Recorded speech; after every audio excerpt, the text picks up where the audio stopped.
شب آبیه آمد داود نه همین ببین فقط عرق میچسبه اینجا ترشید میکنه ما که میبینیم نمیذاریم تو عرق بخوری که یا یه روزم میارم بازار گیر رو ادامه که یه روزم میارم اینجا عرق بخوری حمید جون بزن آبو اینجا الان یه برده میخواد برده رو باید بیاد اینجا دوانش کنی خب دوانش کنی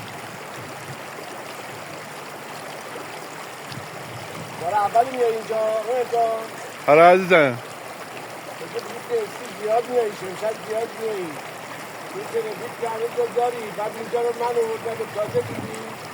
آره تا حالا این نبود اینجا جون حمید فقط اینجا میچسبه عرق بخوری عرق که نمیذارم بخوری